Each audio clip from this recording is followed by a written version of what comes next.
ಗಣಪತ್ಯಥರ್ವ ಶೀರ್ಷಮನ್ನು ಕನ್ನಡದಲ್ಲಿ ಕೇಳೋಣ. ಗಣಪತ್ಯಥರ್ವ ಶೀರ್ಷಂನ ಕನ್ನಡ ಭಾವಾರ್ಥ ಹೀಗಿದೆ. ಗಣಪತಿಯ ಭಕ್ತರೆಲ್ಲರಿಗೂ ಆದರದ ಸ್ವಾಗತ. ಈ ಭಾವಾರ್ಥವನ್ನ ಕೇಳೋಣ. ಹೇ ದೇವಾನುದೇವತೆಗಳೇ, ನಾವೆಲ್ಲರೂ ಯಾವಾಗಲೂ ಉತ್ತಮವಾದ ವಿಚಾರಗಳನ್ನು ಕೇಳುವಂತಾಗಲಿ, ಪವಿತ್ರವಾದವುಗಳನ್ನು ಕಾಣುವಂತಾಗಲಿ. ನಮ್ಮ ಆರೋಗ್ಯಭರಿತ ಶರೀರದಿಂದ ನಿಮ್ಮನ್ನು ಆರಾಧಿಸುತ್ತಾ ಪೂರ್ಣಾಯುಷ್ಯವುಳ್ಳವರಾಗಿ ಜೀವಿಸುವಂತಾಗಲಿ. ದೇವತೆಗಳ ದೊರೆಯಾಗಿರುವ ಇಂದ್ರ, ಸಕಲಾರಿಷ್ಟ ನಾಶಕನಾಗಿರುವ ರವಿ, ಗರುಡದೇವ ಶಿವ ಹಾಗೂ ಸಕಲ ವಿದ್ಯಾ ಸಂಪನ್ನನಾಗಿರುವ ಗುರು ಬೃಹಸ್ಪತಿ ಮೊದಲಾದ ದೇವಾನುದೇವತೆಗಳು ನಮಗೆ ಅನುಗ್ರಹಿಸಿ ಶುಭವನ್ನು ಕರುಣಿಸಲಿ. ಹೇ ಗಣಪತಿಯೇ, ನಿನಗೆ ನಮ್ಮ ಭಕ್ತಿಪೂರ್ವಕ ಪ್ರಣಾಮಗಳು. ಸ್ವಾಮಿಯೇ, ಪ್ರತ್ಯೇಕವಾಗಿ ನಮಗೆ ತೋರುವ ತತ್ವವೂ ನೀನೇ ಆಗಿರುತ್ತಿ. ನೀನು ಸೃಷ್ಟಿಕರ್ತನೂ ಲಯಕರ್ತನೂ ಆಗಿರುವೆ. ಸಮಸ್ತ ಬ್ರಹ್ಮಾಂಡವನ್ನು ನೀನು ಪರಿಪಾಲಿಸುತ್ತಿರುವೆ. ಸರ್ವವ್ಯಾಪಕನಾಗಿ ಪರಬ್ರಹ್ಮ ಸ್ವರೂಪಿಯಾಗಿ ನೀನೇ ಸಾಕ್ಷಾತ್ ಪರಮಾತ್ಮನಾಗಿರುವೆ. ಹೇ ಸ್ವಾಮಿಯೇ, ಕಾಲ, ದೇಶ, ವರ್ತಮಾನ, ಪ್ರಕೃತಿ ನಿಯಮಗಳಿಗನುಸಾರವಾಗಿ ನಾವು ಪ್ರಿಯವಾದ ಮಾತುಗಳನ್ನು, ಸತ್ಯವನ್ನೂ ಹೇಳುತ್ತಿದ್ದೇವೆ. ಓ ಸ್ವಾಮಿಯೇ, ನಮ್ಮನ್ನು ರಕ್ಷಿಸು. ನಿನ್ನನ್ನು ಸ್ತುತಿಸುವವರನ್ನು ರಕ್ಷಿಸು. ಶ್ರದ್ಧಾಭಕ್ತಿಯಿಂದ ನಿನ್ನ ನಾಮಾವಳಿಗಳನ್ನು ಕೇಳುವವರನ್ನು ಪಾಲಿಸು.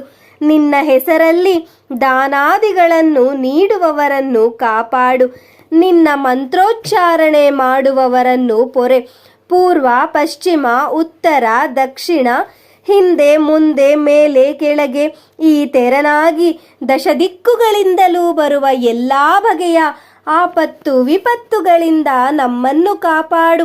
ವೇದೋಪನಿಷತ್ತುಗಳೇ ಆದಿಯಾಗಿ ಸಮಸ್ತ ಗ್ರಂಥಗಳಿಂದ ಸ್ತುತಿಸಲ್ಪಡುವಂತಹ ನೀನು ಚಿನ್ಮಯ ರೂಪನೇ ಆಗಿರುವೆ. ನೀನು ಆನಂದಪೂರ್ಣನಾಗಿ ಬ್ರಹ್ಮಸ್ವರೂಪಿಯಾಗಿ ಸಚ್ಚಿದಾನಂದ ಸ್ವರೂಪನೇ ಆಗಿರುವೆ.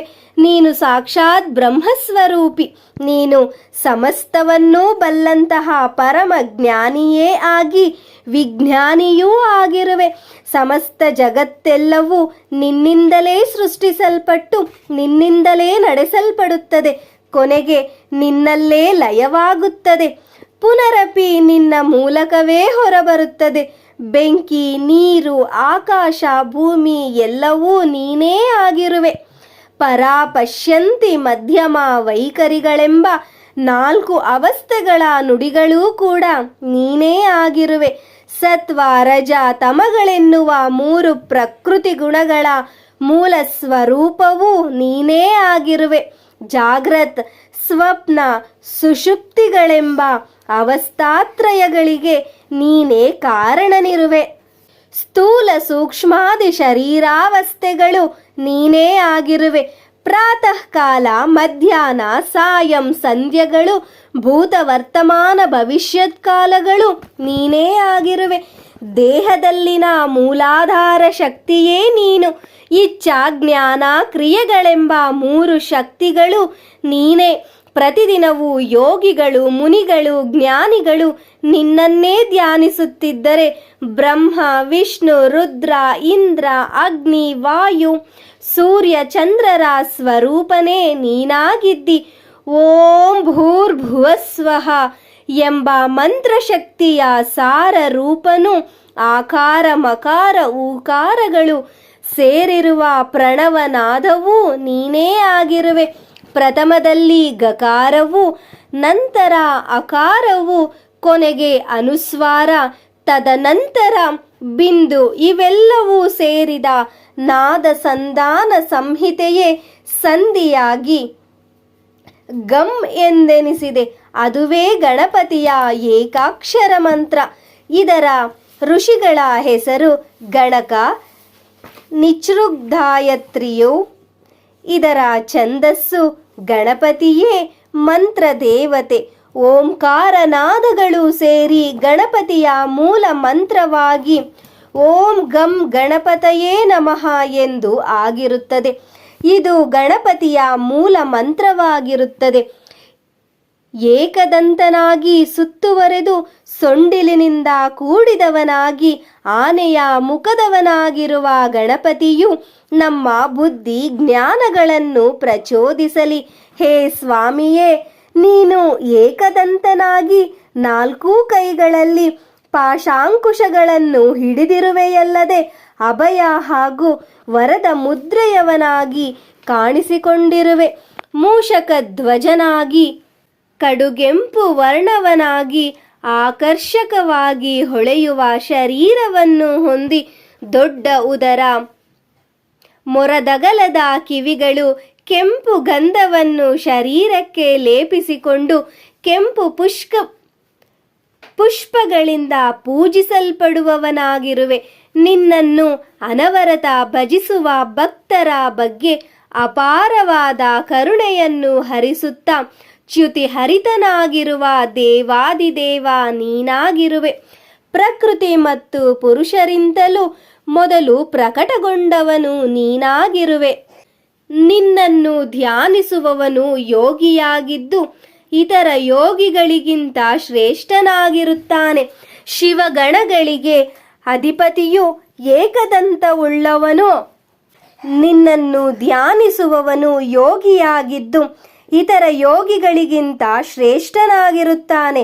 ಶಿವಗಣಗಳಿಗೆ ಅಧಿಪತಿಯು ಏಕದಂತವುಳ್ಳವನು, ದೊಡ್ಡ ಹೊಟ್ಟೆಯವನು, ಸಕಲ ವಿಘ್ನ ನಿವಾರಕನು, ಶಿವಸುತನು, ಬೇಡಿದ ವರಗಳನ್ನು ಕರುಣಿಸುವವನೂ ಆಗಿರುವ ಸದಾ ವರದ ಮೂರ್ತಿಯಾಗಿರುವ ಮಹಾಗಣಪತಿಗೆ ಅನಂತಾನಂತ ನಮಸ್ಕಾರಗಳು.